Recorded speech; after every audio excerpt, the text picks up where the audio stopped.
This is Dr. Bill Korter. I'm a physician and an author.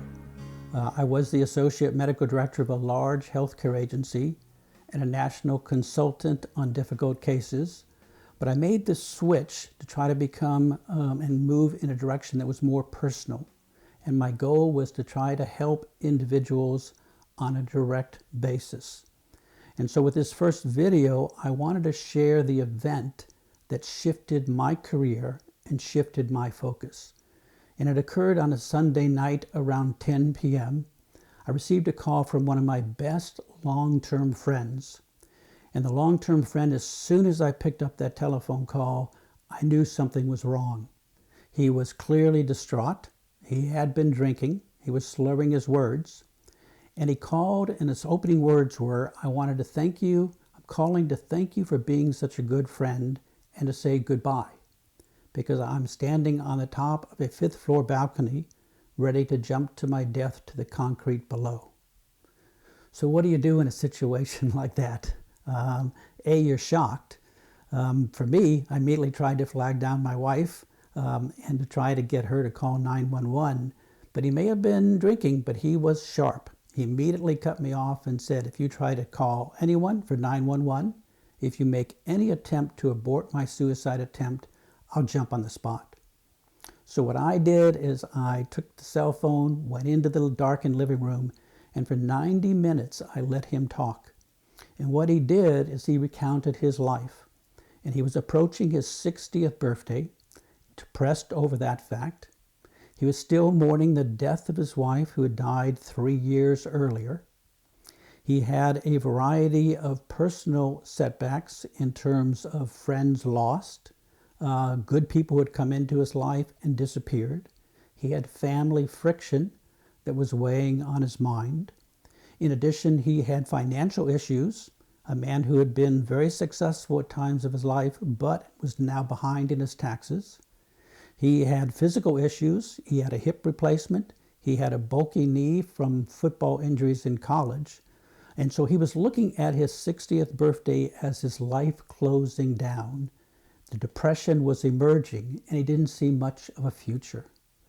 And so I let him talk and listen to him as a friend.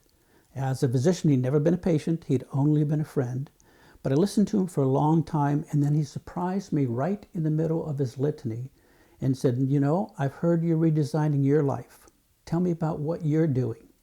So for the next 10-15 minutes, I shared what I had been doing to reevaluate my 2 careers and how I was thinking of changing my life to make it more valuable, more personal.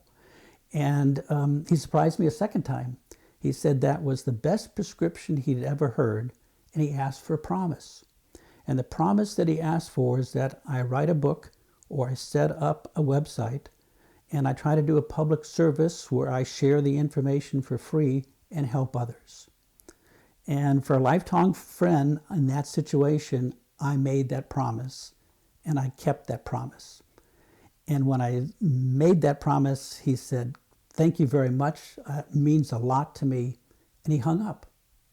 So there I was at 11:30 at night, not knowing whether he had jumped or was about to jump. But I didn't call him back.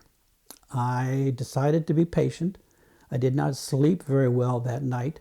But the next day around 10 a.m., he called, and he was checking into a psychiatric hospital. And they had placed him on a 3-day involuntary hold as a danger to himself.